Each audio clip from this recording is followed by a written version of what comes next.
بسم اللہ الرحمن الرحیم الحمد للہ وکفا وسلام علی عبادہ الذین اصطفیٰ اما بعد قال اللہ تبارک و تعالی فی الکلام المجید والفرقان الحمید بعد اعوذ باللہ من الشیطان الرجیم بسم اللہ الرحمن الرحیم قل اعوذ برب الفلق من شر ما خلق ومن شر غاسق اذا وقب ومن شر النفاثات فی العقد ومن شر حاسد اذا حسد قال رسول اللہ صلی اللہ علیہ وسلم ولا تحاسدوا ولا تباغضوا صدق اللہ مولانا العظیم وصدق رسولہ النبی الکریم ونحن علی ذلک من الشاہدین والشاکرین والحمد للہ رب العالمین رب اشرح لی صدری ویسر لی امری واحلل عقدۃ من لسانی یفقہوا قولی رب زدنی علما۔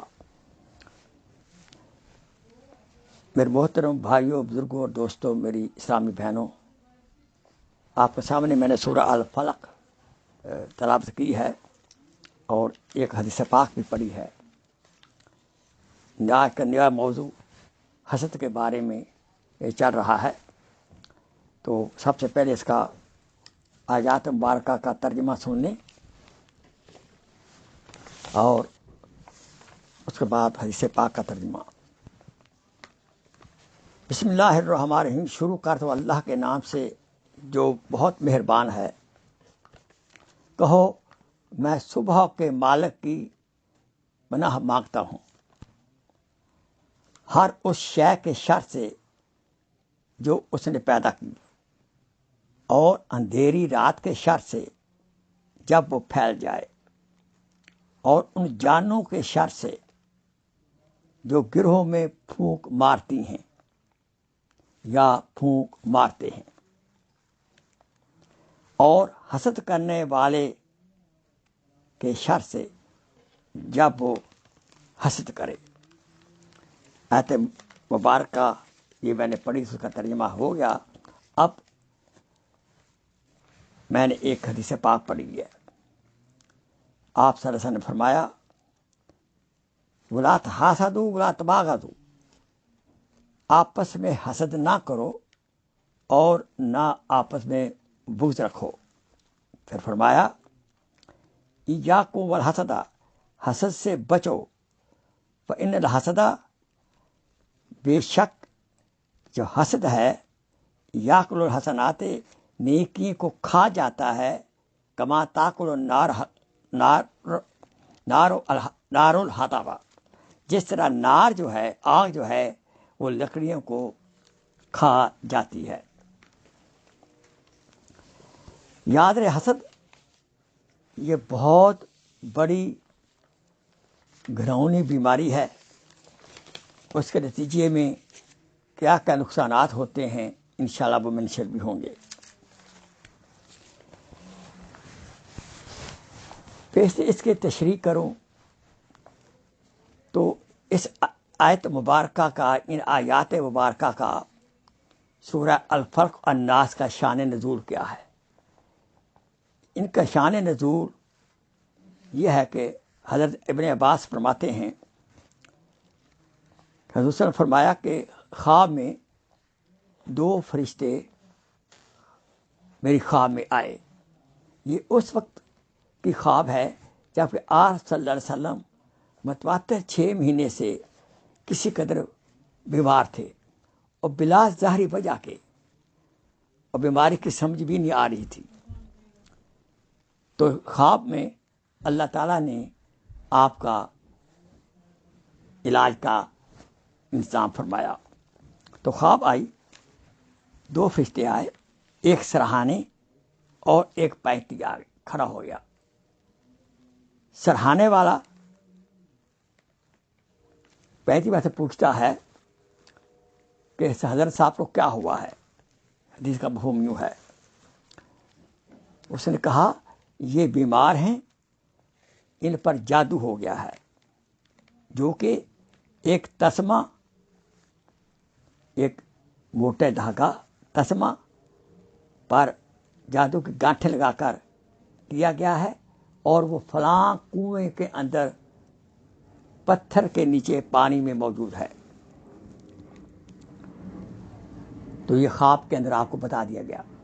اب آپ اٹھے، نبی کی خواب تو سچی ہوتی ہے، وہی ہوتی ہے، لہذا آپ نے حضرت علی کرم اللہ وجہہ، حضرت عمار بن یاسر رضی اللہ تعالیٰ عنہ اور زبیر بن عوام رضی اللہ تعالیٰ عنہ تینوں کو بلایا اور اس کنویں میں بھیجا۔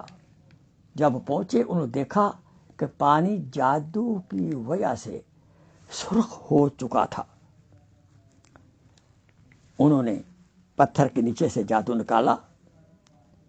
حضور صلی اللہ علیہ وسلم کے بال مبارک تھے جن پر لبید بن عاصم کی بیٹیوں نے گانٹھیں جادو کے ذریعے ڈالی ہوئی تھیں، گانٹھیں گریں بنائی ہوئی تھیں۔ اصل بات یہ تھا، یہودی جو تھے، مدینہ منورہ کے یہودی حضور صلی اللہ علیہ وسلم سے بڑے وہ حاسد تھے۔ وہ نہیں چاہتے تھے کہ یہ نبوت کا دعویٰ کریں، جو دعویٰ کیا ہے اس کو وہ نہیں مان رہے تھے۔ وہ صرف موسیٰ علیہ السلام کی ہی نبوت کو جاری رکھنا چاہتے تھے۔ لہذا انہوں نے لبید بن عاصم کے ذمے یہ کام لگایا، اور لبید بن عاصم نے اپنی بیٹیوں کے ذریعے حضور پر یہ جادو کیا، اور جادو بالوں میں تھا، جو کہ لبید بن عاصم کی بیٹیوں نے ایک لڑکا، یہودی لڑکا، یہ حضور صلی اللہ علیہ وسلم کی خدمت میں آیا کرتا تھا، اس کے ذریعے آپ کے بال مبارک، سر کے بال مبارک منگوا لیے تھے کسی طریقے سے۔ اب حضور جب خواب سے اٹھے تو جبرائیل علیہ السلام حاضر ہوئے، جبکہ وہ جادو کا جو گانٹھیں تھیں، جادو کا جو دھاگا تھا، وہ جو بال تھے دھاگے کی شکل میں بٹے ہوئے تھے۔ اب جبرائیل علیہ السلام نے یہ دو صورتیں لے کر آئے۔ انہوں نے پہلے اس جادو کے لیے سورہ الفلق پڑھی۔ یہ سورہ الفلق آپ جبرائیل علیہ السلام پڑھتے گئے، ایک آیت پڑھتے، حضور صلی اللہ علیہ وسلم بھی آیت پڑھتے، وہ آیتیں پڑھتے رہے حتیٰ کہ 11 تمام آیتیں ختم ہو گئیں اور تمام گانٹھیں ایک ایک کر کے کھل گئیں، اور حضور صلی اللہ علیہ وسلم کچھ حشاش بشاش محسوس کرنا شروع کر دیا، اور چند دن بعد حضور صلی اللہ علیہ وسلم بالکل شفا یاب ہو گئے۔ یہ تھی شان نزول ان آیات کا، اس سورہ الفلق کا شان نزول، اور امت کے لیے ایک بہت بڑا تحفہ مل گیا کہ امت کیسے اپنے آپ کو جادو سے بچا سکتی ہے۔ آئیے سورہ الفلق جو پڑھی ہے اس کی تھوڑی سی آپ تشریح بھی اور سن لیں۔ حسد ایک بہت بڑی روحانی بیماری ہے، اور یاد رہے سب سے پہلا گناہ جو آسمانوں میں ہوا وہ اسی حسد کی وجہ سے ہوا۔ جب ابلیس کو حکم ہوا کہ آدم علیہ السلام کے بت کو سجدہ کرے، تو اس نے حسد کی بنا پر انکار کیا۔ یہ پہلا گناہ، چونکہ خلیفہ وہ خود بننا چاہتا تھا، اس نے اتنی بات کی تھی کہ وہ خود خلیفہ بننے کا متمنی یہ شیطان خود تھا، چونکہ جنات میں یہ فرشتوں میں رہتا تھا، تو فرشتوں نے سجدہ کر دیا، لیکن اس نے سجدہ نہیں کیا حسد کی بنا پر. یہ پہلا گناہ جو آسمانوں پہ ہوا، اس کے نتیجے میں یہ ابلیس بنا، یہ حسد کی وجہ سے تھا. اور پہلا گناہ جو کہ زمین میں ہوا وہ کیا گناہ تھا کہ حابیل اور قابیل آدم علیہ السلام کے دو بیٹے تھے. حابیل کی بیوی بہت خوبصورت تھی اور قابیل کی بیوی اتنی خوبصورت نہیں تھی. تو قابیل حابیل کی بیوی کو لینا چاہتا تھا، اس کو حسد ہو گیا حابیل سے، اپنے بھائی سے، کہ اس کی بیوی خوبصورت کیوں ہے. تو لہذا اس حسد کی بنا پر اس کی بیوی کو لینا چاہتا تھا، اس نے اپنے سگے بھائی حابیل کو قتل کر دیا. یہ پہلا قتل جو زمین میں ہوا ہے وہ بھی حسد کی وجہ سے ہوا ہے. یہ کتنی بڑی یہ گھناؤنی روحانی بیماری ہے کہ پہلا بڑا گناہ آسمانوں میں وہ بھی حسد کی وجہ سے، اور پہلا بڑا گناہ زمین پر وہ بھی حسد کی وجہ سے ہی ہوا ہے. اللہ تعالی ہمیں اس بیماری سے تا آخر دم محفوظ فرمائے رکھے. اس کی وجوہات کیا ہیں؟ حسد کیوں پیدا ہوتا ہے؟ اس کی سب سے بڑی وجہ جہالت ہے، دین کا علم نہ ہونا. دوسرے، بہت حرص ہونا، بہت بڑا لالچ ہونا. یاد رکھ، کینہ کی بیماری اسی کی شاخ ہے. کینہ اس حسد کی شاخ ہے، اور اس کا پھل آگ اور زہر ہے.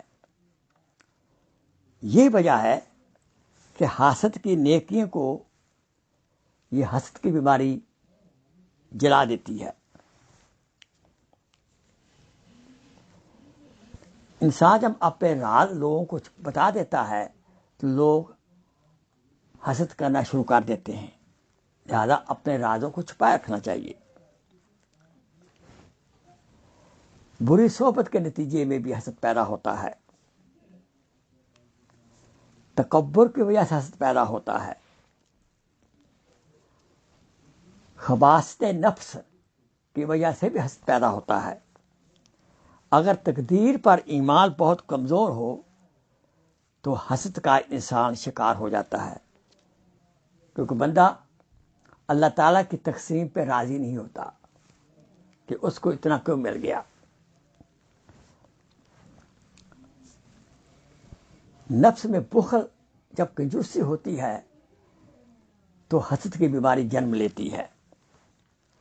دنیا کی بہت زیادہ محبت، حب مال، حب جان، حب جاہ، کرسی کی محبت بہت زیادہ اگر ہو، اور جنسی خواہش کی محبت بہت زیادہ ہو، یہ بھی اس کی وجہ ہوتی ہے. دیکھیے،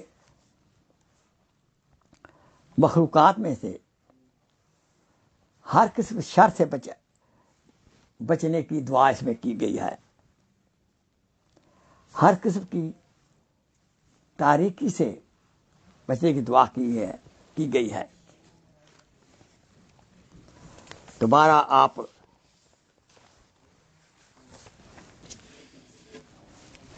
ترجمہ سن سکتے ہیں. کہو، میں صبح کے مالک کی پناہ مانگتا ہوں ہر اس شے کے شر سے جو اس نے پیدا کیا، اور اندھیری رات کے شر سے جب وہ پھیل جائے، اور ان جانوں کے شر سے جو گروہ میں پھونک مارتی ہیں، اور حسد کرنے والے کے شر سے جب وہ حسد کرتی ہیں. حسد کے درجات ہیں.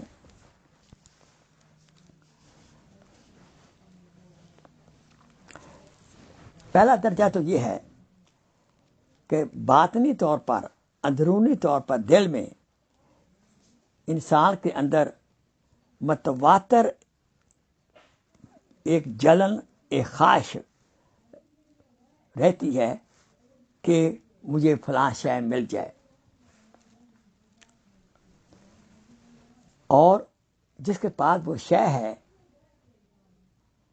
اس کے پاس بھی نہ رہے۔ حالانکہ کسی کی نعمت کو دیکھ کر جلنا ایک کبیرہ گناہ ہے۔ دوسرا درجہ یہ ہے کہ مجھے وہ ملے نہ ملے لیکن اس سے ضرور چھن جائے۔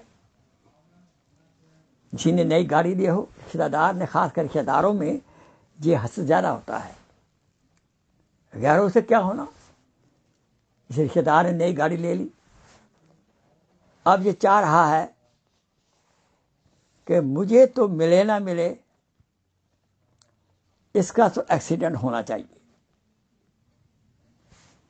یہ بدترین حسد ہے جو کہ دوسروں کے نقصان پہ خوش ہوتا ہے۔ آئیے اس کے نقصانات کیا ہیں، حسد کے کتنے نقصانات ہیں۔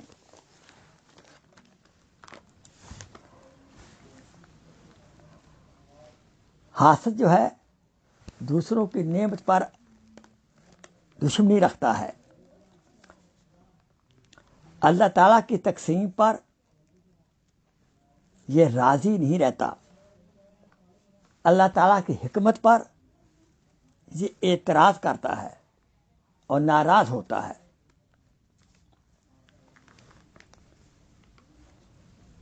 یہ حاسد بخیل ہوتا ہے اور یہ ابلیس کی صفت کو اپنائے ہوئے ہے۔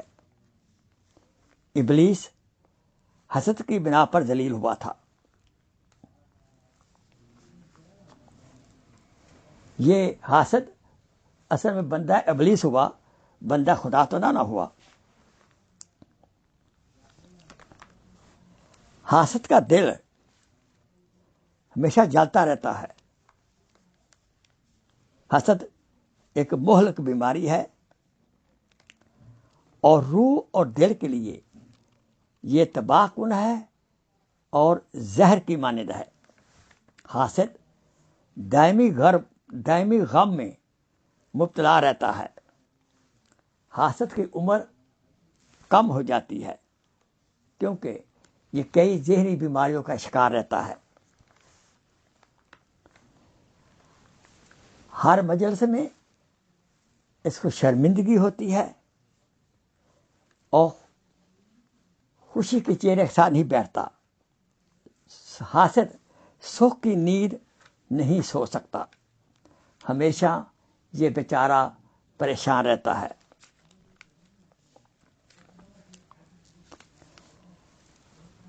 یہ بیچارہ حاسد اپنی نیکیاں جلوا بیٹھتا ہے۔ یہ بہت بڑا دینی نقصان ہے، اور محسود کو نیکیاں ٹرانسفر ہو جاتی ہیں۔ حاسد کی نیکیاں محسود کو، جس سے حسد کرتا ہے، نیکیاں ٹرانسفر ہو جاتی ہیں اور وہ فائدے میں ہو جاتا ہے۔ جس طرح شرک سے نیکیاں ختم ہو جاتی ہیں، زندگی کا مزہ ختم ہو جاتا ہے، اس کی زندگی حسرت بھری ہوتی ہے۔ کفار کی خدا داد نعمتوں پر بھی بعض بار یہ حسد کرتا ہے۔ اگر ہم خدا داد اللہ تعالیٰ کی دی ہوئی نعمتیں جو کفار کو ہیں اگر اس پہ حسد کریں گے تو ایمان کے جانے کا، سلب ہونے کا بھی خطرہ ہوتا ہے۔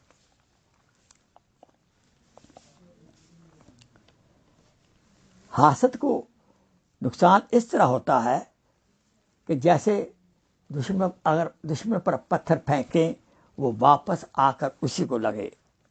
جو نیوٹن کا تیسرا قاعدہ ہے، to every action there equal and opposite re action.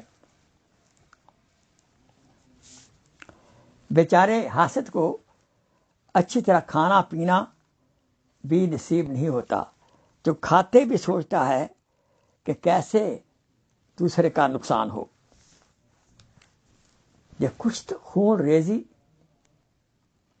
اسی حسد کا نتیجہ ہوتی ہے. جیسے سب سے پہلا قتل خون جو دنیا میں ہوا، قابیل نے اپنے بھائی حابیل کو قتل کر دیا، حسد کی وجہ سے ہی تھا. حسد کو چغل خوری کی عادت ہو جاتی ہے.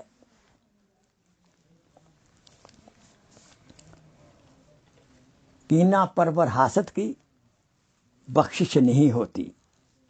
لیلۃ القدر کی رات بھی حسد والے میں چونکہ بغض ہوتا ہے، اور بغض والے کی کوئی دعا قبول نہیں ہوتی. حسد سے تو جہنم بھی پناہ مانگتی ہے. حسد کی آگ کے دھواں میں محسود کی نیکیاں نہیں دیکھ سکتا.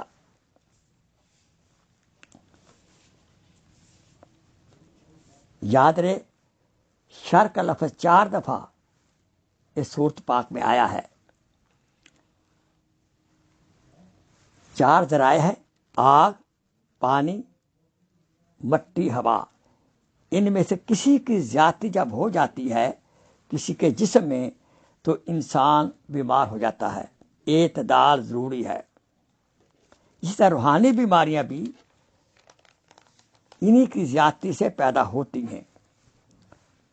مٹی سے بخل پیدا ہوتا ہے، پانی سے حرص پیدا ہوتی ہے، ہوا سے شہرت پیدا ہوتی ہے، آگ سے کبر پیدا ہوتا ہے. یہ ان کا سورہ الفلق میں ذکر ہے.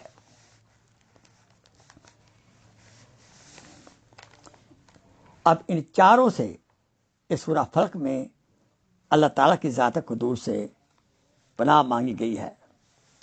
اگر مٹی کا غلبہ ہو جائے تو زلزلے آتے ہیں، ہوا کا غلبہ ہو جائے تو طوفان آتے ہیں، آگ کا غلبہ ہو جائے تو جنگل جل جاتے ہیں، اور پانی کا غلبہ ہو جائے تو سیلاب آ جاتے ہیں. اگر انسان اپنی روحانی تربیت کروائے کسی شیخ کی موجودگی میں تو کبر کو تواضع میں بدلا جا سکتا ہے.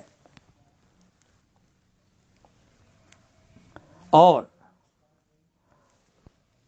جو مٹی کی وجہ سے بخل پیدا ہوا، بخل کو سخاوت میں بدلا جا سکتا ہے، اور خواہش کو اخلاص میں بدلا جا سکتا ہے، اور حرص کو قناعت میں بدلا جا سکتا ہے. یہ نقصانات تھے، یہ بڑے گھنونے نقصانات ہیں. ہم اپنے آپ کو دیکھیں، اگر ہمیں اندر کسی قسم کی حسد کی بیماری ہے یا تھی، اس پہ ہم توبہ استغفار کریں.